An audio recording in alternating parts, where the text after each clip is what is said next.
Euzubillahimineşşeytanirracim. Bismillahirrahmanirrahim. Elhamdülillahi Rabbil alemin. Ve salatu ve selamu ala Resulina Muhammedin ve ala alihi ve sahbihi ecmain. Amma ba'd.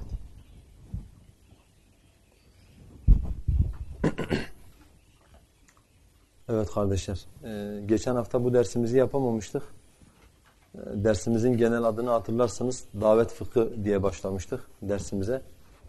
Öncelikle davetin önemini, daveti terk etmenin zararlarını kısaca anlatmıştık. Daha sonra bugün inşallah Allah nasip ederse yeni bir bölüme başlayacağız. Davet ve davetçide bulunması gereken özellikler. Yani bu dersten sonra madde madde gerek davette, yani anlattığımız üslubumuzda, konuların içeriğinde, gerek davetçide, yani İslami malumatları insanlara aktaran insanlarda bulunması gereken özellikleri beraberce işleyeceğiz inşallah. İlk madde olarak bir, davetçi emin olmalıdır. Yani davetçi kendisine güvenilen, sözüne güvenilen, şahsiyet sahibi bir insan olmalıdır. Bu her davetçide bulunması gereken birinci vasıftır. Bakın özellikle kardeşler bunun nedenini izah edelim. Çünkü hepiniz insansınız ve şunu kendi nefsinizde biliyorsunuz ki herhangi bir insanla muameleye girdiğiniz zaman eğer o insana karşı sizde bir güven varsa bütün söylediklerini can kulağıyla dinlersiniz. Fakat konuşan insana karşı bir ön yargınız varsa, bir zannınız varsa veyahut da ona karşı bir güven problemi yaşamışsanız eğer ne anlatırsa anlatsın, ne kadar güzel anlatırsa anlatsın ona karşı bir şeyiniz vardır, bir mesafeniz vardır ve söylediklerine de mesafeli bir şekilde yaklaşırsınız. Öyleyse demek ki bu fıtri bir şey. İnsanın karşıdakinden bir şey alabilmesi için önce ona güveniyor olması gerekir. Bakın dikkat edin kardeşler. Allah Azze ve Celle davetçi olaraktan peygamberleri göndermiş ve bize de örnek tayin etmiştir peygamberleri. Hangi peygambere bakarsanız bakın anasından peygamber olarak doğmamıştır. Hiçbir peygamber anasından peygamber olarak doğmamıştır. Mutlaka kendi kavmiyle belli bir süre geçirmiştir. Kavmiyle ticaret yapmıştır. Kavminden kız almıştır. Yani onlarla sosyal diyebileceğimiz bütün ilişkilere girdikten sonra belli bir zaman sonra Allah Azze ve Celle ona peygamberlik vermiştir. Şimdi burada şu soruyu sormamız lazım. Neden dolayı Allah peygamberleri peygamber olarak doğurmuyor? Neden dolayı peygamberi peygamber çocuğu olarak dünyaya getirip hiç uğraştırmadan peygamberlik vermiyor da uzun bir süre onu müşriklerin arasında normal bir insan, vatandaş gibi yaşatıyor. Ondan sonra ona peygamberlik veriyor.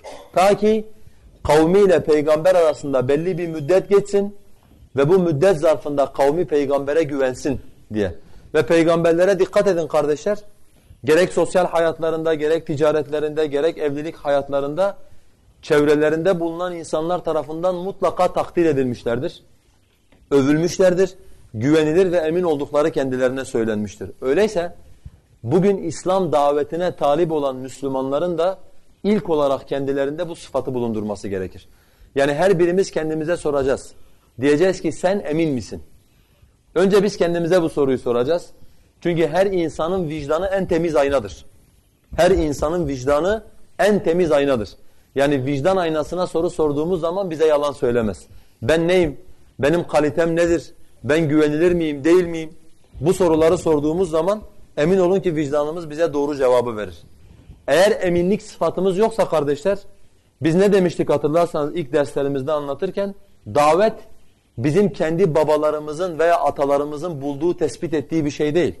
Davet peygamberlerin yoludur ve biz peygamberlere tabi olabilmek için, peygamberleri takip edebilmek için davet yapıyoruz aleyhisselam. Eğer biz peygamberleri takip ediyorsak, bu konuda onların varisiysek, öyleyse onlarda bulunan sıfatları kendimizde bulundurmamız gerekiyor. Hangi peygamber olursa olsun sahada davet yapmış. Bakın ilk sıfatı, değişmez sıfatı güvenilirlik ve eminliktir. Çünkü bir toplum size güvenmediği zaman neyi nasıl anlatırsanız anlatın boştur. Yani karşı taraf için bir tınıdan öteye geçmez, bir melodiden öteye geçmez.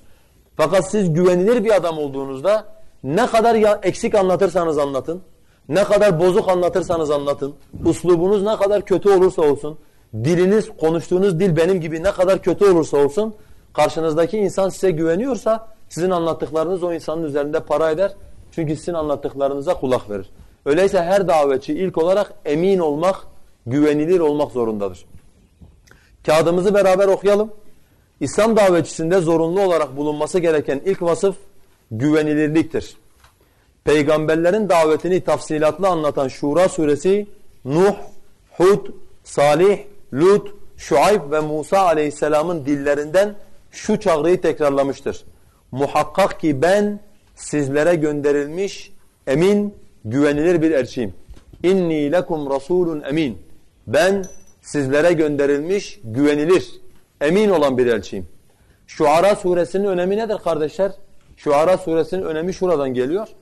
Şuara suresi peygamberlerin davetlerini bir arada, kavimleriyle olan diyaloglarını bir arada bize sunan bir şeydir.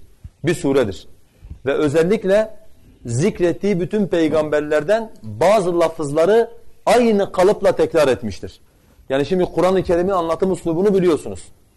Kur'an-ı Kerim'in anlatım üslubu şudur. İnsanları bıktırmamak için, insanları usandırmamak için Kur'an tek bir hakikati 4-5 farklı anlatım üslubuyla insanlara anlatır. Mesela kıssaları okuduğunuz zaman bunu çok bariz bir şekilde görürsünüz. Allah Azze ve Celle Adem Aleyhisselam'ın kıssasını Bakara suresinde başka bir üslupla anlatıyor. Araf suresinde başka bir üslupla anlatıyor. Sebep? Çünkü insan aynı şeyi tekrar tekrar dinlediği zaman sıkılır, usanır. Ama farklı farklı kelimelerle, farklı farklı bağlamlarda dinlediği zaman nefsi daha kolay onu anlar. Ama belli başlı şeyler vardır Kur'an-ı Kerim'de. Allah Azze ve Celle aynı lafızlarla her surede tekrar eder. Mesela bunlara bir örnek verelim. Peygamberlerin davet yaparken başladıkları şey. Hangi peygamberin davetine bakarsanız bakın. Ya kavmi i'budullaha ma lekum min ilahin gayruhu. Araf suresini açın. Peygamberlerin yaptığı davete bakın. Ey kavmim, sizi tek bir ilaha ibadete davet ediyorum. Sizin Allah'ın dışında ibadet edeceğiniz bir ilahınız yoktur. Şimdi burada soru. İnsanoğlu bu kelimeyi tekrar tekrar duyduğu zaman sıkılma tehlikesi yok mudur? Bundan dolayı Allah bunu farklı bir üslupla anlatamaz mıydı? Hayır. Bu her insanın aynı kelimelerle bilmek zorunda ve anlamak zorunda olduğu meselelerdendir. Ondan dolayı Allah Azze ve Celle altını çize çize aynı kelimelerle bize tekrar etmiştir. Güvenilirlik de böyledir. Allah Azze ve Celle bize burada ismini saydığım bütün peygamberlerin davetini anlatıyor. Her biri istisnasız bir şekilde karşısındaki kavmine diyor. İnni lekum rasulun emin. Ben size gönderilmiş olan emin bir davetçiyim. Yalnız kardeşler burada bir şeye dikkatinizi çekeceğim. Mesela peygamberler kavimlerini neye davet etmişlerse kavimleri itiraz etmiş. Misal demişler, örnek veriyorum peygamberler. Sadece bir olan Allah'a ibadet edin. Allah'tan başkasının için bir ilah tanımıyorum. Müşrikler bunu kabul ettiler mi? Kabul etmediler. Peygamberlere ne dediler? اَجَعَلَ الْآلِهَةَ اِلَٰهًا وَحِيدًا اِنَّ هَذَا لَشَيْءٌ عُجَابٌ. Bu peygamber bütün ilahları tek bir ilah mı yaptı? Bu ne kadar şaşırılacak bir şeydir dediler. Mesela peygamber onlara dedi ki inni lekum nezirun mubin. Ben sizin için apaçık bir uyarıcıyım dedi. Ben sizi Allah'ın azabıyla uyarıyorum dedi. Müşrikler hemen itiraz ettiler. İn hiye illa hayatuna dunya. Sadece bizim yaşayacağımız bir tane dünya var. Ondan başka biz bir dünya bilmiyoruz dediler mesela. Peygamberlere itiraz ettiler. Yani peygamberler davet olarak onlara mesela ne dediler? Biz peygamberiz dediler. Biz peygamberiz dediler. Müşrikler hemen dönüp dediler ki Allah Azze ve Celle insandan mı bize elçi gönderdi?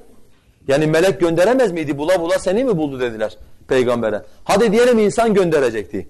Niye Taif'ten ve Kureyş'in efendilerinden birilerini göndermedi de senin gibi yetim, senin gibi normal sıradan bir vatandaşı gönderdi? Yani peygamberler kavimlerine davet olarak ne getirmişlerse kavimleri mutlaka peygamberlere itiraz etmiş. Fakat burada bir itiraz yok farkındaysanız. İnni lekum rasulun emin. Ben size gönderilmiş olan emin bir davetçiyim dediği zaman peygamberler kavimlerinin Allah Azze ve Celle dilini kapattı. Çünkü peygamberlerin eminliğini sorgulayabilecekleri hiçbir şey peygamberlerden sadır olmamıştı. Demek ki peygamberlerin eminliği ve güvenilirliği müşriklerin yanında müsellem olan meselelerden. Yani teslim olmuşlar, doğrudur demişler bu peygamberler emindir, eman sahibi insanlardır diye. Hatta müşriklerin kendisi de bunu ikrar etmişler. Mesela burada koymuş olduğumuz bir rivayeti beraber okuyalım. İmam Bukhari ile Müslüm'ün rivayet ettiği. Biliyorsunuz Peygamber Aleyhisselatü vesselama davet süreçleri belli ayetlerle iniyordu. Belli bir yerden sonra Allah Azze ve Celle Peygamber'e dedi ki وَاَنْزِرْ عَشِيرَتَكَ الْاَقْرَبِينَ Ey Muhammed git ve akrabalarını uyar. Şimdi Peygamberimiz bu emri aldığında farklı rivayetler var. Bunlardan bir tanesini ben buraya aldım. Peygamber Aleyhisselatü vesselam Safa tepesine çıktı ve bağırdı. Ey Abdülmuttalip oğulları, ey Fihr oğulları, ey Adi oğulları diye Peygamber Aleyhisselatü vesselam kendi akrabalarına seslendi. Tabi bu da aynı zamanda hani bunu müstakil bir konu olarak anlatacağız. Fakat bu bize Peygamberimizin davet üslubunu da öğretiyor. Müslüman, müşrik olan insanlara onların hoşlandığı şeyle hitap eder. Yani mesela Mekkeli müşrikler biliyorsunuz şeylerdi, kabilecilik vardı onlarda. Kabile adıyla anılmaktan hoşlanıyorlardı. Peygamber Aleyhisselatü vesselam da farkındaysanız ey vatandaşlar, ey benim halkım falan böyle bir hitapla onlara hitap etmedi. Ey Adi oğulları dedi. Ey Fihr oğulları dedi. Ey Haşim oğulları dedi. Hakeza mesela Kur'an-ı Kerim'de Allah aynı üslubu kullanıyor. Davet esnasında. Mesela diyor ki وَاِلَى عَادٍ اَخَاهُمْ هُودًا Biz Ad kavmine kardeşleri Hud'u gönderdik. Kardeşleri Hud'u gönderdik. Yani karşıdaki kavim müşrik olan bir kavim. Peygamberlere düşmanlık edecek olan bir kavim. Fakat Allah Azze ve Celle aradaki toprak bağını gözeterekten biz onlara kendi kardeşlerinden gönderdik diyor. Bu üslubu, peygamberin bu üslubunu en güzel kim kullanıyor? Türkiye'de en güzel bu ülkenin tağutu kullanıyor. Hangi memlekete giderse gitsin onlara onun hitabıyla sesleniyor. Elazığlı'ya bir şekilde sesleniyor, Diyarbakırlı'ya başka bir şekilde sesleniyor. Erzurum'a gidiyor, Dadaş diyor, Sinop'a gidiyor başka bir şey diyor. Yani her kavim kendisine seslenilmesini istediği şekilde seslenildiği zaman daha iyi kulağını açar ve konuşan insanı daha iyi dinler. Adam iletişim dersi aldığı için yani insanlarla nasıl iletişim kurulur? İnsanla iletişimin asıl üstadı da Peygamber Aleyhisselatü vesselam olduğundan dolayı zaten Aleyhisselatü vesselam bunu Müslümanlara öğretmiş. Her ne kadar uygulamasak da Aleyhisselatü vesselam o kavmin diliyle sesleniyor. Ondan sonra soruyor onlara. Ben sizlere şu vadide atlılar var. Size saldırmak istiyorlar desem beni doğrular mısınız? Soru soruyor. Müşrikler ona ne diyorlar? Sana inanırız. Çünkü biz bugüne dek senin yalan söylediğini görmedik. Niye inanacaklar peygambere? Çünkü peygamberin emin olduğunu onlar da biliyorlar. Benzer bir kıssayı yine İmam Bukhari bize Bid'ül Vahiy kitabında yani vahyin başlangıcı kitabında Ebu Süfyan'dan naklediyor. Ebu Süfyan'ın yaşadığı bir kıssayı naklediyor. Biliyorsunuz eskiden Mekke topraklarında ticaret yapanlar oraya gelen malları hac mevsiminde topladıktan sonra onu alıp işte bugün Şam dediğimiz topraklara yani Filistin'e, Suriye'ye götürüp orada mallarını arz ederlerdi. O dönemde de bu ticaret kolonileri dedikleri şey Roma'nın elindeydi. Yani Hristiyanların elindeydi. Ebu Süfyan da oraya gittiği zaman Hırak yani Romalıların o zamanki kralı diyelim Mekke'den birilerinin geldiğini duyunca çağırdı onlara huzuruna. Dedi size bu yeni çıkan adamla ilgili bir takım sorular soracağım. Bana cevap verin diye. Tabi kıssa uzun. Oraya giremeyeceğim. Hiç onun yalan söylediğini gördünüz mü dedi onlara. Ebu Süfyan dedi ki hayır. Biz bugüne kadar onun yalan söylediğini, sözünde durmadığını hiç görmedik. Ama dedi kendi daha sonra Müslüman olduktan sonra itiraf ediyor. Ben diyor orada peygambere bir türlü bir şey söyleyemedim. Hani onu eleştiremedim. Abi bu fırsatı buldum onu da kullandım zaten. Şu anda bizim aramızda sulh var. Hudeybiye'yi kastediyor. 10 senelik bir sulh yaptık. Burada sözünü tutar mı tutmaz mı bilmiyorum diyor. Yani peygambere söyleyebileceği en büyük iftira bu. Veya peygamber hakkında konuşabileceği en büyük şey bu. Yani 10 yıllık bir şey var. Önceki 20 senede bize hiç hainlik yapmadı. Fakat bu 10 senede yapar mı yapmaz mı tam da emin değilim diye böyle bir şey söyleyebiliyor. Burada neyi anlatmaya çalıştık kardeşler? Şunu. Peygamberler emin olduklarını kendileri söyledikleri gibi aynı zamanda kavimleri yani onlara düşman olan insanlar da peygamberlerin emin olduğunu net bir şekilde söylemişlerdir. Şimdi burada tekrar en başa dönüyorum kardeşler. Burayı unutmayacağız yani burası asıl önemli olan mesele. Çünkü insanlar güvenmedikleri, sözünden, elinden, dilinden emin olmadıkları insanların sözlerine kulak vermezler. Sözlerine kulak vermezler. Ama insanlar bir insana güvendikleri zaman ona düşman olsalar bile kendi iç alemlerinde, kendi özel meclislerinde o insanların doğru sözlü olduklarını mutlaka dile getirirler. Şimdi biz de davetçiyiz. Davet yapmanın farz olduğunu öğrendik hep beraber. Öyleyse şunu desem yanlış bir şey söylemem. Her Müslümanın üzerine güvenilir olmak da farzdır. Aynı zamanda. Niye? Çünkü مَا لَا يَتِمُّ الْوَاجِبُ اِلَّا بِهِ فَهُوَ وَاجِبٌ. Vacibin kendisiyle tamamlandığı şey de vaciptir. Şimdi diyoruz davet farz. Davet vacip. Davet yapabilmemiz için güvenilir olmak lazım. Güvenilir ve emin olmadığımızda insanlar bizim sözümüzü dinlemiyorlar. Öyleyse vacip olan davet görevini yerine getirebilmemiz için vacip olan eminlik ve güvenilirlik sıfatını da kendimizde bulundurmamız gerekiyor. Aksi halde davet yapmamız mümkün değildir. Okuyorum kardeşler. İnsanlar sosyal olmaları hasebiyle edindikleri tecrübelere göre insanlarla muamele ederler. Güvendikleri insanları dinler, anlamaya çalışır ve onlardan zarar gelmeyeceğini düşünürler. Güvenemedikleri insanların doğru söz söyleyeceklerine ihtimal vermez, onları şüphe içerisinde dinlerler. Bundan dolayı davetçinin en hassas olması gereken konu eminlik sıfatını muhafaza etmek olmalıdır. Şimdi kardeşler, burada tabii şu konu beraberinde ortaya çıkıyor. Yani ne yaptığımız takdirde emin olabiliriz? Veya ne yaptığımız takdirde eminliğimizi muhafaza edebiliriz? Hani biliyorsunuz şimdi ben akşama kadar burada otursam, desem ki ben güvenilir bir adamım, ben güvenilir bir adamım, ben güvenilir bir adamım. Ne ben güvenilir bir adam olurum, ne sizler benim güvenilir olduğuma itikad edersiniz. Güvenilir olabilmek için insanın hayatında gözle görülen, elle tutulan bir takım şeylerin bulunması gerekiyor ki insanlar onu güvenilir olarak kabul etsinler. Kendisi de bu güvenilirliği, bu eminliği muhafaza edebilsin. Şimdi bunları maddeler halinde görelim inşallah. 1. Arkadaşlık, akrabalık, komşuluk ve ticaret gibi sosyal hayatımızda ilişkilere dikkat etmek bir zorunluluktur. Gerek İslami, gerek toplumsal hassasiyetlere riayet etmek davetçinin görevleri arasındadır. Bu sorumluluk ve şuur isteyen bir süreçtir. Davetçi kendi için yaşamayıp bir misyon ve dava sahibi olduğunu hatırda tutarak hareket etmelidir. Bakın kardeşler, bizler eğer davetçi olduğumuza inanıyorsak, kendi nefsimiz için yaşama ahlakını yani bencilliği bir kenara itmemiz lazım. Sanki bu dünyada bir tek biz yaşıyoruz, yaptıklarımız bir tek bizi bağlar, bu şekilde hareket ettiğimiz takdirde ne insanların bize güvenmesi ne de bizim güvenilirliğimizi muhafaza etmemiz mümkün değildir. Bu nasıl olacak? Şuurlu olacağız kardeşler. Yani ticaret yaparken temel gayemiz para kazanmak olmayacak. Davetçiyim ve insanlar beni ticaretimle, komşuluğumla, arkadaşlığımla tanıyorlar. Yani komşum benim neyime göre bana puan verecek? Benim komşuluğuma göre verecek. Halk benim neyime göre bana puan verecek? Benim ticaretime göre bana puan verecek. Mesela örnek veriyorum. Diyelim ki ben iyi bir davetçi değilim.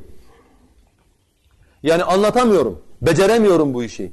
Fakat şunu düşünmem lazım. Yarın öbür gün bu insanlar benim gibi insanları gördükleri zaman benim üzerimden bunlara puan verecekler. Benim üzerimden bunlara değer biçecekler. Yani mesela ben şimdi bir binada oturuyorum. Diyelim ki ben davet yapamıyorum, iyi bir davetçi değilim. Madem davet yapamıyorum, madem bunlarla aramda bir ilişki yok, o zaman saldım çayıra Mevlam kayıra. Olur mu böyle? Olmaz. Niye? Çünkü yarın ben oradan gideceğim. Oraya daha güzel davet yapan bir Müslüman gelecek. O sokağın halkı, o ticaret yaptığım pazarın halkı neye göre yeni gelen Müslümana değer verecekler? Diyecekler aynı bunun gibi sakalı olan, karısı aynı bunun gibi çarşaflı olan, aynı bunun yaşadığı gibi yaşayan birileri, o işte şöyle bir komşuydu, şöyle bir esnaftı, yalancıydı, üçkağıtçıydı falan, bunlar da kesin onun gibidir der. Emin olun, geçen gün benim bir tane halamın kızı var, onun evine gittik, taşınacak, memleketine dönecek, bir şeyler lazımdı, onun için gittim.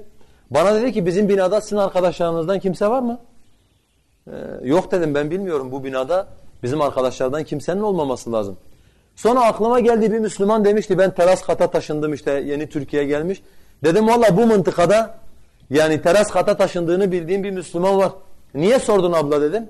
Ya dedi çocuklara şöyle biraz baktım.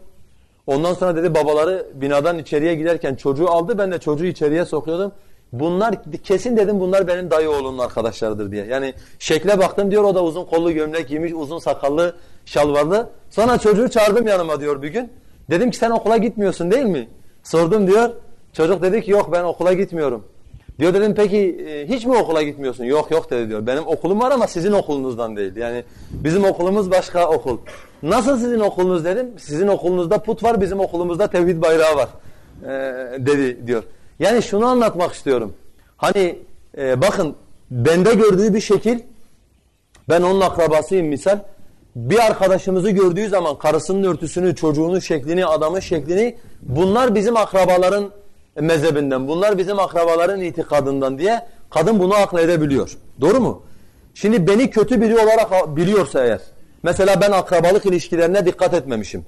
Hasta olduklarında ziyaret etmemişim, yardıma muhtaç olduklarında yardımcı olmamışım, borç almışım, borcumu geri zamanında ödememişim misal. Bizim arkadaş yeni taşınan, diyelim hanımını yolladı davet yapmaya, bizimki kapıyı baştan kapatacak, bunlar üçkağıtçı diyecek çünkü. Yani bizdeki üçkağıtçı olduğundan dolayı bunlar da üçkağıtçı. Fakat ben onu sormuşsam, hatta bakın vallahi ben size bir şey söyleyeyim. Bir konuda bir ihtiyacı var. Evini taşıyacak karton lazım. Zaten diyor siz gelmeseydiniz ben o abilerin elinde karton görmüştüm. Dedim onlardan istesem bana verirler diye. Yani diyelim ki ben ona zamanında bir tane yardım yapmışım.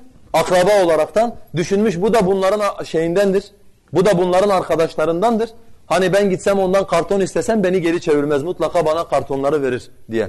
Onun için kardeşler, İnsanlar bize puan verirken, insanlar bize kıymet biçerken bizim arkadaşlığımızla, komşuluğumuzla, akrabalığımızla, esnaflığımızla bize bunu yapıyorlar.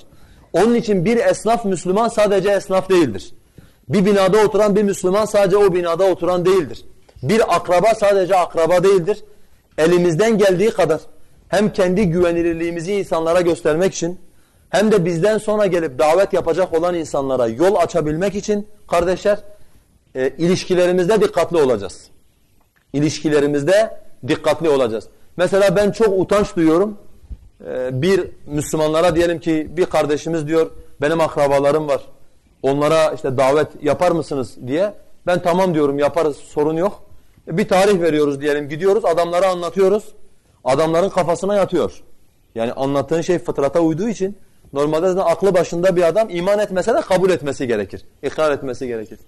İş bittikten sonra diyor ki hocam biraz konuşabilir miyiz? Diyorsun ki buyur konuşalım abi. Ya diyor valla ben sizi çok sevdim. Sizin arkadaşlarınızı çok sevdim de diyor. Bu bizim mesela yegen işte şu kadar adamdan borç aldı bu borçları vermedi diyor. Biz de ondan dolayı işte size karşı bu fikirlere karşı hep mesafeli davrandık diyor. Veya mesela yani duyduğum şeyi anlatıyorum. Ya diyor bizim amcaoğlu hiç çalışmıyor. Bizim amcaoğlu hiç çalışmıyor. Tabi diyor çalışmayınca adam doğal olaraktan ben diyor açıkça yıllarca şöyle düşündüm. Bu çocuklarını çalıştırmak için okula göndermiyor. Bak dikkat edin kardeşlere. Yani insan ilişkilerinde dikkatsiz olduğu zaman, insan İslam'ın istediği gibi yaşamadığı zaman yaptıkları nasıl bütün Müslümanları ilgilendiren bir noktaya geliyor. Vallahi diyor ben böyle düşünüyordum. Yani hani bunlar herhalde çalışmıyorlar, rahatlarına düşkün adamlar. Çocukları çalıştırıyorlar. İşte çocuklar üzerinden para kazanıyorlar misal. Ama ben şimdi sizi dinlediğimde anladım ki bu mesele din meselesiymiş. Yani bu Allah var yok meselesi gibi bu bir itikat meselesiymiş diyor adam. Belki o kardeşimiz çalışmamasının insanlar tarafından böyle bir anlama geleceğini hiç aklının ucundan bile geçirmemişti. Ama yaptığı şey yanlış. Çünkü Müslüman çalışmak zorundadır.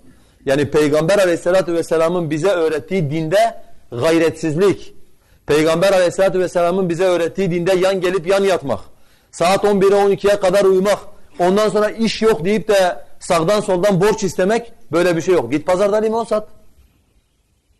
Ekmeğini git taşı sık taşın suyundan çıkar. Git ticaret yap. Sen de sahabe gibi git Müslümanlara sor de ki pazar nerede? Hani sahabenin biri dedi istersen karımın birini boşayayım sana vereyim. İstersen malımı ikiye böleyim bir kısmını sana vereyim. Malına da hanımına da Allah bereket koysun kardeşim. Sen bana bir pazarı göster hele. Pazarı gördüğü işini yaptı. Akşam başka bir kadınla nişanlandı. Sabah peygamberimizi velimeye davet etti sahabe. Çünkü sahabenin hayatında tembellik diye bir şey yok. Peygamber Aleyhisselatü vesselam ne diyor? Sizin elinizde bir tane fidan olsa ve kıyametin kopacağını bilseniz kıyamet kopmadan onu toprağa gömün. Yani boş durmayın ha. Sizin hayatınızda boşluk olamaz. Ya dine ya dünyaya. Bir şekilde çalışıyor halde olmanız lazım diyor Peygamber Aleyhisselatü vesselam. Ama bakın bir Müslüman tembellik yapıp çalışmadığı zaman kendiyle beraber böyle bir zamanda Emin olun belki bu zamanın en büyük imtihanı, bu zamanın en büyük fitnesi böyle bir çağda çocukları okula göndermemektir. Buna rağmen mesela insanlar bunu nasıl algılamışlar? Yani bunlar çocuklarını çalıştırmak için okula göndermiyorlar herhalde gibi. Buna sebebiyet veren kim kardeşler? Buna sebebiyet veren bir tane Müslümanın göstermiş olduğu tembellik. Mesela siz, misal örnek veriyorum, bir apartmanda diyelim ki yaşıyorsunuz. Ben daha önce gördüğümden dolayı mesela bu konuda uyarmak istiyorum. Mesela Müslümanın kapısına gidiyorsun, kapıyı çalıyorsun, kapının önünde çöp var. Yani ben sözüm geçen yerde çöpü alıp içeriye atıyorum da hani misafir olduklarında yapamıyorum ama sözümün geçtiği yerde kendi evimde dahil kapıyı çalıyorum. Kapı açıldığında çöpü alıp içeri atıyorum yani. Hani çöpün yeri orası değil orasıdır diye. Niye? Sen o çöpü oraya koyduğun zaman oraya sinek geliyor. Sen o çöpü oraya koyduğun zaman o çöpten su akıyor. Sen o çöpü oraya koyduğun zaman sağa sola bakteri yayıyorsun. Ondan sonra millet senin kapının önünde gördüğü zaman pis insanlar, işte dikkatsiz insanlar, sözde Müslümanlar, sözde imanın yarısı temizliktir. Sözde temizlik dinin yarısıdır. Fakat hele adamların haline bak diyorlar. Senin kendinle beraber başka Müslümanlara böyle bir izlenim verme hakkın yok kardeşim. Yani sen sözün özü komşuluk yaparken, ticaret yaparken, insanlarla akrabalık yaparken ilişkilerine dikkat etmek zorundasın.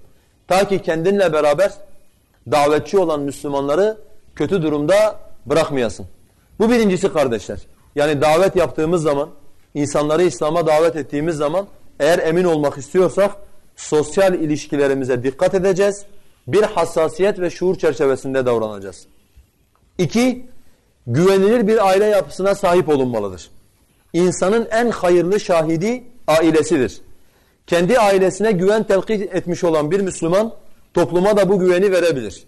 İnsanın kalesi sayılan ailede bu anlamda sorun varsa dışarıdan insanların bu Müslümana güvenmesi mümkün değildir. Bakın kardeşler, bu ilk söylemiş olduğum söz aynı zamanda selefe de nispet edilmiş.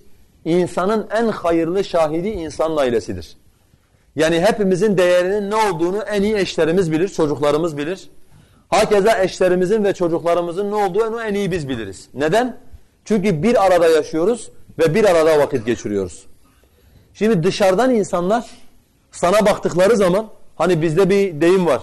Diyorlar önce evinin önünü süpür. Yani bir adam insanlara temizlikten bahsettiğinde işte ortamı temizleyin, dikkatli olun dediğinde adama dönüp derler önce kendi evinin önünü süpür diye. Şimdi insanlar insanın söylediklerinin doğru olup olmadığına bakmak için ilk olarak insanın ailesine bakarlar. İnsanın aile yapısına bakarlar. Mesela ben topluma ne anlatıyorum kardeşler? Örnek veriyorum. Diyelim ben diyorum ki işte bakın ey insanlar bu sistem, bu tağuti rejimler insanların aile yapısını bozdular. Anne baba kardeşi birbirine düşman ettiler. Evlere televizyon soktular, aile yapısını öldürdüler. Herkesin annesi babası televizyon oldu. Misal herkes bir diplomanın peşine, bir paranın, rızkın, kariyerin peşine düştü. İnsanlar birbirlerinin sıkıntılarını unuttular. Şimdi ben bunu ne diye anlattım farkındaysanız? Ben bunu cahiliye diye anlattım. Yani bakın bu cahiliyedir. Peki bana sordular İslam nedir dediler. Dedim ki İslam annenin, babanın, kardeşin, çocuğun birbirini sevdiği, insanların birbirinin sorununa eğildiği, insanların birbirinden haberdar olduğu yapıdır. Aile İslam'da Müslümanın kalesidir dedim. Ondan sonra adam bana baktı. Benim evimde sürekli karıyla benim sesim yükseliyor örnek veriyorum. Bağırıyoruz, çağırıyoruz, kavga ediyoruz. Veya geldi benim evime baktı evde bir küslük var. Veya baktı benim büyük oğlan küçük oğlanı dövüyor. Büyük kız küçük kızı dövüyor misal. Evin içinde bir kargaşa var.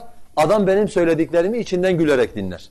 Çünkü ben kendi söylediklerimi insanlara cahiliye diye anlattığımı ve İslam diye alternatif sunuyorum insanlara. Fakat benim evimde cahiliye dediğim şeyi aynısını yaşıyoruz misal.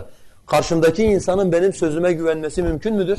Benim sözüme güvenmesi mümkün değildir. Onun için sizler ailelerinizle var olan ilişkilerinizde sadece bunu kendi mutluluğunuz veya kendi aile hayatınız olarak düşünemezsiniz.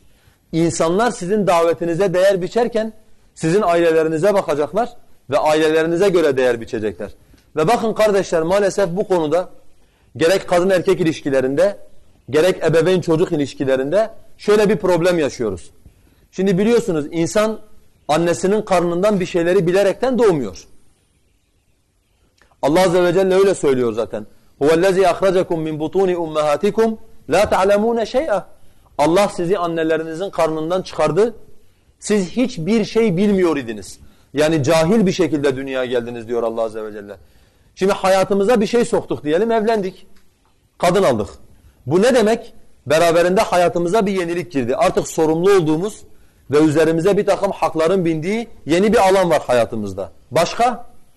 Ondan sonra çocuk yaptık.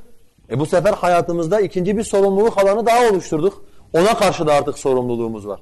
Şimdi hepimiz müttefikiz ki annemizin karnından kadınla, çocukla nasıl güzel muamele edilir, nasıl İslam'a göre muamele edilir bunu bilmiyorduk doğduğumuzda. Şimdi önümüzde iki seçenek var. Ya bunu İslam'da yeniden öğreneceğiz. Sıfırdan bir çalışma yaparaktan İslam'ın aile anlayışı, çocuk anlayışı nedir? Bunu öğreneceğiz. Veyahut da ikinci bir seçenek var. Babamızdan, annemizden gördüğümüz neyse onu tatbik edeceğiz. Var mı başka bir yol? Yani bir gece uyuyorsun, sabah kalktığın zaman sana yeni bir program yüklenmiş. Artık evin içerisinde böyle mutluluk baloncukları uçuşuyor falan. Böyle bir dünya yok. Böyle bir hayat da yok. Ya öğreneceksin veyahut da öğreneceksin. Bakın kardeşler, Müslümanlar bu konuda dikkat etmiyorlar. Yani Allah Resulü veyahut da Allah Azze ve Celle kitabında Müslümanın aile yapısı nasıl olmalıdır? Müslüman anne babanın çocuklarla ilişkisi nasıl olmalıdır? Misal adam buna dikkat etmiyor. Bunu öğrenmiyor. Buna yönelik bir çalışma yapmıyor. Ne yapıyor peki? Babasından gördüğüyle ailesinden muamele yapıyor. Zaten babalarımız bir şey biliyor olsaydı biz bu halde olmazdık.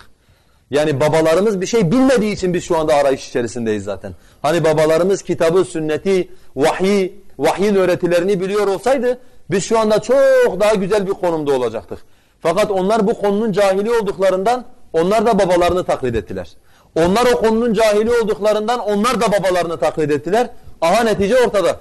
Şu anda görmüş olduğunuz gibi. Şimdi biz istiyoruz ki diyoruz aile bizim aynamızdır. Aile bizim kalemizdir. Dışarıdan bize bakan insanlar aile ilişkilerimize göre bize not veriyorlar. Eğer biz aile ilişkilerinde Kur'an'ın ve sünnetin nasıl bir aile yapısı istediğini bilmiyorsak, bunu öğrenmiyorsak, bir çalışma yapmıyorsak cahiliyeyi taklit edeceğiz. Cahiliyeyi taklit ettiğimiz takdirde de ortaya hayırlı bir şeyin çıkması mümkün değildir kardeşler. Üçüncü olarak da insanlardan karşılık beklememek. İnsanlardan karşılık beklememek. Davetçi ve yaptığı davet pak olmalıdır. İçerisinde Allah rızası dışında gözetilen bir şey olmamalıdır. İnsanlar karşılık beklenen davetlere kuşkuyla bakar, sahiplerine güvenmezler. Peygamberlerin davetini tafsilatlı anlatan Şura suresi onların dilinden şu ayeti bizlere aktarır. Bunun için sizden bir ücret istemiyorum. Benim ücretim ancak alemlerin Rabbi olan Allah'a aittir. Aynı Şura suresinde kardeşler bütün peygamberler kavimlerine güvenilir olduklarını dile getirdikleri gibi aynı zamanda bunu da söylemişlerdir. Yani la es'elukum aleyhi ecran in ecriye illa alallah. Ben sizden bir ücret talep etmiyorum. Benim sizden beklediğim bir karşılık yoktur. Benim ücretim sadece alemlerin Rabbi olan Allah'a aittir diyerekten kendi kavimlerine söylemişler. Şimdi kardeşler bu Allah'ın dinidir. Yaptığımız davet de Allah Azze ve Celle'nin dinine yapmış olduğumuz davettir. Muhatabımız olan insanlar bizim bu davetten bir çıkar elde ettiğimizi fark ederlerse, bir çıkar gözettiğimizi fark ederlerse bizi dinlemeleri mümkün değildir. Ondan dolayı peygamberler fakirlik çekmelerine rağmen, peygamberler sıkıntı yaşamalarına rağmen müşriklerden hiçbir ücret talebinde bulunmamışlardır. Müşriklerin yardımlarını almamışlardır. Mesela sahabe ve Allah Resulü Mekke'de 3 sene açlıktan ölecek hale geldiler. Perişan oldular. Ekonomik boykotta çok zorlu günler geçirdiler. Fakat buna rağmen insanlardan yardım talebinde bulunmadılar. Ta ki insanlar onların davetiyle bu davetle bir şeyler elde etmek istediklerini zannetmesinler diye. Şimdi mesela bazen şu tip olaylarla karşılaşabiliyoruz. Bir kardeşimiz daha diyelim 1 aylık bir Müslüman. Müslümanın biri ondan borç almış. Ondan sonra adama borcunu ödememiş. Adamı zor durumda bırakmış. Veyahut da adam iman etmiş. Daha o imanın sıcaklığı henüz kalbinde yeni.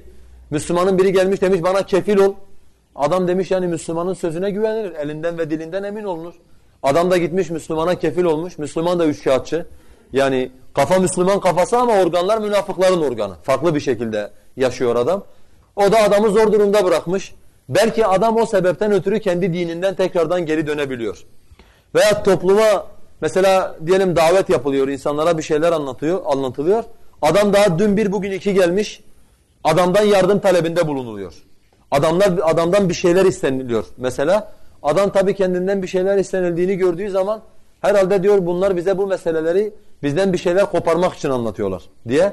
Adam senin anlattığın o pak fıtrat davetine senin o maalesef ahlaki olarak yaptığın yanlışlığı set olaraktan çekiyor ve o davetle kendi arasına mesafe koymuş oluyor. Ondan dolayı kardeşler bizim yaptığımız davet dışarıdan dinlenildiği zaman şu net bir şekilde anlaşılmalıdır. Biz insanlardan bir çıkar elde edebilmek için insanlara bir şeyler anlatmıyoruz. Onun için isteyen olmaktan daha ziyade verilen durumunda olmak zorundayız. Yani yeni davet yaptığımız insanlardan bir şeyler istemek İslami hareketlerin içerisine düştüğü en büyük yanlışlardandır. Bunun yerine insanların vermesini sağlamak lazım. Zaten çünkü sonuçta şunu da biliyoruz. Yani Peygamber Aleyhisselatü Vesselam'ın davetinde de bu böyledir. Peygamberimizin daveti de infakla ayakta durmuştur. Hani bir sabah uyandığınızda Allah Azze ve Celle gökten hazineler indirmiyor aşağıya. Yani Müslümanlar ceplerindekilerini, ellerindekilerini verecekler ki dava, hizmet bir yerlere varabilsin. Bu da bir gerçek. Fakat öbür taraftan insanlardan bir şeyler istendiği zaman insanların soğuduğu ve suizan yaptığı da bir gerçek. Peki İslam cemaatleri bu ikisinin arasını nasıl toplayacaklar? Şöyle toplayacaklar. İnsanlardan bir şey istemekten daha ziyade insanları verici konumuna getirmeleri lazım. Yani siz ortaya hizmet koyarsanız insanlar verir zaten. Hani bir insan karşıdan baktığında bir amel var, bir eylem var, bir şeyler yapılıyor. Allah'ın dinine bir katkıda bulunuluyor. Adam zaten elinden geleni getirir verir. Senin istemene gerek yoktur. Belli bir topluluğu eğitirsin Aleyhisselatü Vesselam gibi. Onları terbiye edersin. Onlara Allah'ın ayetlerini ve hikmeti öğretirsin. Ondan sonra Tebuk gazvesinde olduğu gibi getirin infak edin ey Müslümanlar dersin. Zorluk ordusunu giydirin ey Müslümanlar dersin. Müslümanlardan bir şeyler talep edebilirsin. Fakat davetin başında veyahut da henüz insanları terbiye etmeden insanlardan bir şeyler talep ettiğimiz zaman bu sadece bizimle insanlar arasına mesafe koyar. İnsanların bizim davetimize karşı mesafeli olmasını sağlar. Ondan dolayı kardeşler bizler davetçiler olaraktan hayatın her alanında emin olmak zorunda olduğumuzu unutmamamız lazım. Çünkü vacip olan davet görevi ancak emin olan davetçilerle yürüyebilir. Kendimiz yapamıyorsak bile bizim gibi giyinen, bizim gibi konuşan ve bizim insanlara anlattığımızı insanlara anlatan insanların bizden sonra geldiği toplumlarda dışlanmamaları için, insanlar tarafından kale alınabilmeleri için sözlerimize, hareketlerimize, davranışlarımıza, ilişkilerimize dikkat etmek durumundayız. Allah Azze ve Celle beni de sizi de hem Müslümanların hem de müşriklerin elinden dilinden emin olduğu ve eminliğini ikrar ettiği insanlardan eylesin. Allahümme amin.